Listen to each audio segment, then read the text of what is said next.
Tiki, buckle up. I started eating somebody up and then it all clicked in my mind real quick. Parthenogenesis is the story of Genesis. Literally, they are literally telling you the story of how the Eve gene mutated and was creating children, self-ether, non-ether beings through the process of parthenogenesis.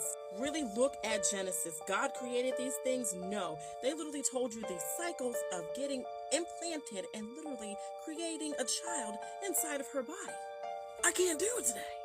Think about it. The seventh day, they're talking about a menstrual cycle. They're literally talking about from ovulation, the sun, the circling, the going around. It's a full circle of ovulation. And then if you think about it, all the calendars and the 28 days that connect into our cycles, the 13 freaking spots on a turtle. The Bible is literally a story about women going through parthenogenesis and what they did and how they sacrificed the sons and the daughters, which is how they put the bronze feet on the cross. Jesus wasn't one person, or even a man at that.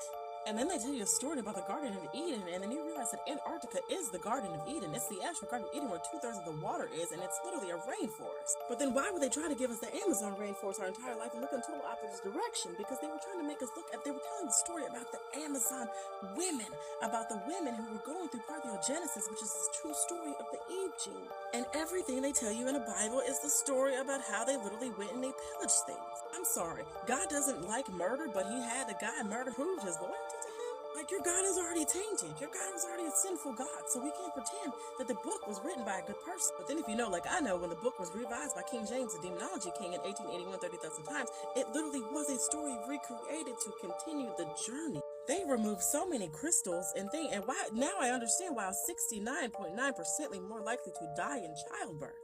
I'm going to say it sound weird. If black women are able to literally tap into their pineal gland, the crystal drip every month and charge themselves with crystals and gems and everything they mark taboo, we'll be able to heal ourselves. I'll say it out loud. Parthenogenesis is real. Stingrays and sharks do it. If bells are capable of healing an entire town from one ring, and energy literally, Tesla told you energy can be transferred through the air. So if you can hone that energy and charge melanin, what can melanin actually do? Oh my gosh, I gotta go, Tiki. But yeah, you can't argue with me today. Parthenogenesis is literally the story of Genesis. It's in the freaking name. Mary didn't have a little lamb. That's where the tainting come in. That's where Ball's story begins, with Mary. The Virgin Mary, the sacrificing. If you were sacrificing black women who go through parthenogenesis, you were sacrificing